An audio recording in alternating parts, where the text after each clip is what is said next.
ఈరోజు ఏసీబీ అధికారుల ఎదుట హాజరు కావాలని చెప్పి ఏసీబీ అధికారులు నోటీసులు ఇచ్చిన సంగతి తెలిసింది. అయితే కొద్దిసేపటి కిందనే ఏసీబీ కార్యాలయానికి కూడా తెలంగాణ భవన్ నుంచి కూడా ఏసీబీ కార్యాలయం వద్దకి అతను కేటీఆర్ అయితే చేరుకున్న నేపథ్యంలో కూడా అతను న్యాయవాదుల సమక్షంలోనే అతను విచారించాలని చెప్పి కూడా కోరడంతో కూడా న్యాయవాదులను పోలీసులు అనుమతించకపోవడంతో కూడా ప్రధాన రహదారి వద్దనే అతను వాహనంలో కూర్చొని ఖచ్చితంగా న్యాయవాదులు ఉంటేనే నేను లోపలికి వస్తాను, లోపలికి విచారణకు వస్తానని చెప్పడంతో కూడా ఇక్కడే దాదాపు 15 నిమిషాల పాటు కూడా ఇక్కడే ప్రధాన రహదారి వద్ద వాహనంలోనే కూర్చున్న పరిస్థితి అయితే ఉంది. అయితే ఇటు ఈ కేసుకు సంబంధించి కూడా ఐఓగా ఉన్న ఏసీబీ డిఎస్పీ ముజబ్ ఖాన్ సంబంధించి నేరుగా ఏసీబీ కార్యాలయం నుంచి కూడా అక్కడికి రావడం జరిగింది.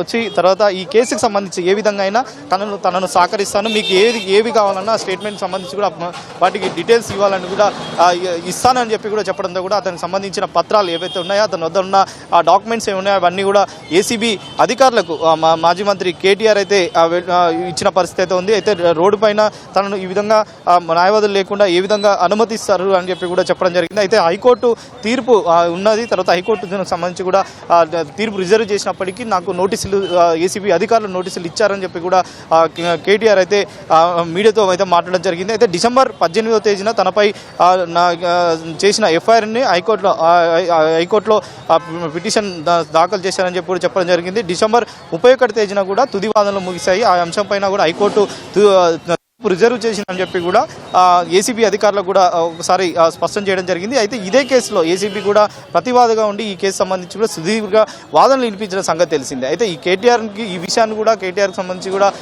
ఇటు ఈ ఐఓగా ఉన్న ముజబ్ ఖాన్ సంబంధించి అతనికి వివరాలు కూడా వెల్లడించారు. తర్వాత మొన్న ఏసీబీ అధికారులు తనకి ఇచ్చిన నోటీసుల్లో 6వ తేదీన సమాచారం అందించేలా సమాచారంతో పాటు డాక్యుమెంట్లు అందివ్వాలని చెప్పి కూడా కోరడంతో కూడా ఆ డాక్యుమెంట్లను కూడా నేను తీసుకొని వచ్చామని చెప్పి కూడా అధికారులకైతే అతనైతే ఇవ్వడం జరిగింది. అయితే ఖచ్చితంగా ఏ న్యాయవాది ఉంటేనే లోపలికి వెళ్తాను, లేకపోతే లోపలికి వెళ్ళను అని చెప్పి కూడా ఇక్కడే రోడ్డుపై కూడా ఉండడంతో రోడ్డుపై తన కార్లు ఉండడంతో కూడా ప్రస్తుతం అయితే కారులో ఉండి తర్వాత అతనైతే ఇక్కడ నుంచి వెనుదిరిగిన పరిస్థితి అయితే ఉంది. నేరుగా ఏసీబీ వెళ్ళే ప్రధాన రహదారి ఏదైతే ఉందో అక్కడి నుంచే తన న్యాయవాదులతో అని మళ్ళీ తిరిగి తెలంగాణ భవన్కి అయితే ప్రస్తుతం అయితే వెళ్ళినారు. మరి ఈ కేసులో ఏసీబీ అధికారులు అతను ఇచ్చిన డాక్యుమెంట్లను కూడా పూర్తి స్థాయిలో పరిశీలించే అవకాశాలు అయితే ఉన్నాయి.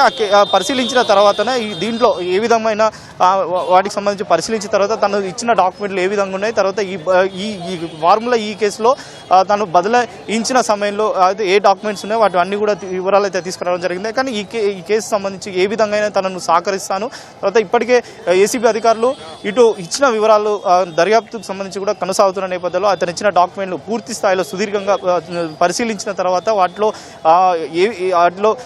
ఎలాంటి ఆధారాలు కూడా సంబంధించి కూడా ప్రస్తుతం అయితే అధికారులు స్వీకరిస్తారనేది కూడా ప్రస్తుతం అయితే చూడాలి. ఎందుకంటే తను క్యాబినెట్లు మంత్రిగా ఉన్న సమయంలోనే ఫార్ములా ఈ రేసింగ్ సంబంధించి హైదరాబాద్లో నిర్మించడానికి తను అనుమతి తీసుకున్నాం తప్ప వేరే ఉద్దేశంతో కాదని చెప్పి కూడా కొద్దిసేపటి కింద మీడియాతో మాట్లాడడం జరిగింది. కానీ ఏసీబీ అధికారులు తనను విచారణకు సంబంధించి కేవలం ఒక్కరిని మాత్రమే అనుమతించడంతో కూడా ఎన్నో అపోహలు ఉన్నాయి. తర్వాత తనకు సంబంధించి కూడా స్టేట్మెంట్ కూడా తప్పుదో పట్టించే అవకాశాలు ఉన్నాయని చెప్పి కూడా ఇటు కేటీఆర్ అయితే మీడియాతో అయితే వెళ్లించారు. కానీ ఖచ్చితంగా న్యాయవాది సమక్షంలోనే ఖచ్చితంగా నన్ను విచారించాలని చెప్పి కూడా ఐఓకి సంబంధించి ఏదైతే ఏసీబీ డిఎస్పీ ఐఓ ఎవరైతే ముజబ్ ఖాన్ ఎవరు ఉన్నారో అతన్ని అయితే వివరాలు వెళ్లించడం జరిగింది. మరి కొద్దిసేపట్లో కూడా ఆ భవన్కి వెళ్ళి తర్వాత మీడియా సమావేశం ఏర్పాటు చేసిన తర్వాత ఈ ఘటనకు సంబంధించి కూడా మరొకసారి కేటీఆర్ అయితే మాట్లాడే అవకాశం ఉంది. ఎందుకంటే ఈ కేసులో ఈ విదేశీ కంపెనీలకు 45 కోట్లకు పైగా ఎక్కడైతే నగదు బదిలీ చేయడం జరిగిందో ఆ బదిలీకి సంబంధించి కూడా